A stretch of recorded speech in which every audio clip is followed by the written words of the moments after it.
Day 8 with 8 singles matches and 8 quarter-final spots up for grabs. Pride Day in Australia on another scorcher down under. Daniil Medvedev had only dropped one set en route to the fourth round. The clinical world number 2 facing one of the year's breakthrough players, French-born American Maxime Cressy. Cool as you like. Served up a storm against the Dutchman. It hadn't taken long for the relentless Russian to take control of the opening set, sealed with a second serve ace. Well, he's given Cressy a bit of a taste of his own medicine there with a second serve bomb. Cressy has already won 9 matches in 2022, and he had the chance to level the match up late in set 2.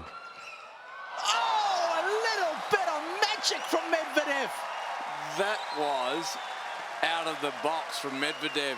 US Open champion Medvedev going on to take a 2-set lead, but in the third set breaker, it was Cressy's turn to shine. We haven't seen too many of those, but that was easy on the eye.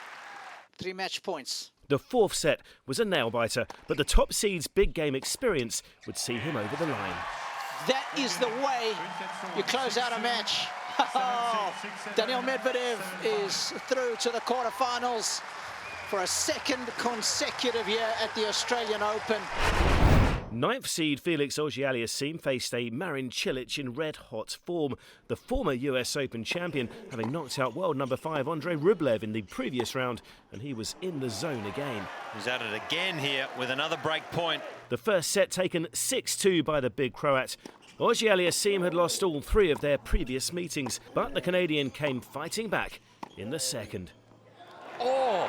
Cilic just didn't see it, didn't chase it. Suddenly, the momentum was all with the 21-year-old. Yeah, well done, Felix Auger-Aliassime. One step closer to a quarterfinals berth. The fourth set would need a tie-break to decide it, but with a third consecutive Grand Slam quarter-final at stake, Auger-Aliassime stood firm. And he does it in style. Felix Auger-Aliassime is through to the quarterfinals in a stunning display.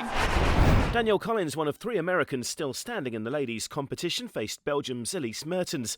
Both are former semi-finalists in Melbourne, and this was an intense clash in scorching conditions. Mertens' incredible defence making the difference midway through set 1.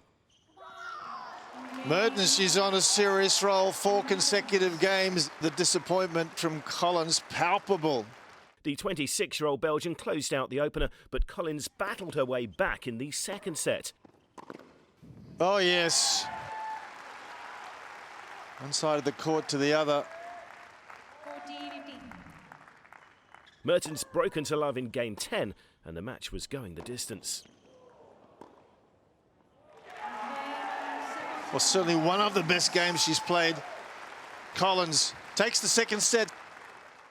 In the end, it would come down to who wanted it more, and Collins retained her tactic of aggression in the decider.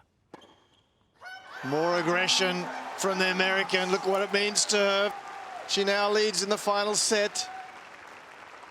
After 2 hours and 51 minutes, Mertens' resistance finally crumbled. Oh, that's unfortunate.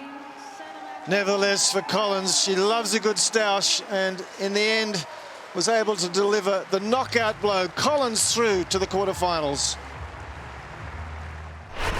Former world number 1 Simona Halep had only dropped 12 games en route to the 4th round, but Alizé Cornet has also impressed, and the 32-year-old just about edged a tight first set. Well, both of them don't know if it's in or it's out.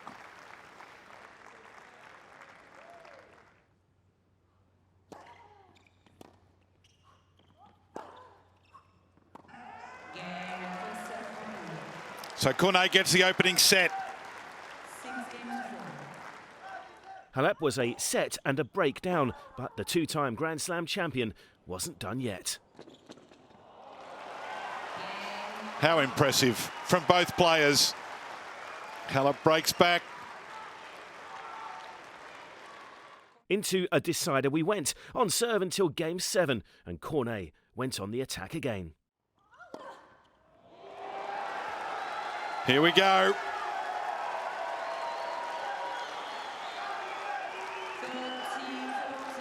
With the break secured and Halep visibly wilting in the heat, after more than 17 years on tour, Cornet was on the verge of a special milestone.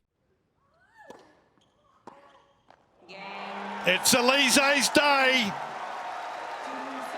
On her 63rd attempt, she's through to the quarterfinal. An understandably emotional moment for the world number 61, who goes on to face Collins in the quarterfinals. It feels amazing, and I mean, the battle that we had with Simona today with this heat, and after 30 minutes of game, we were both dying on the court, and we kept going for 2.5 hours with all our heart, and congrats.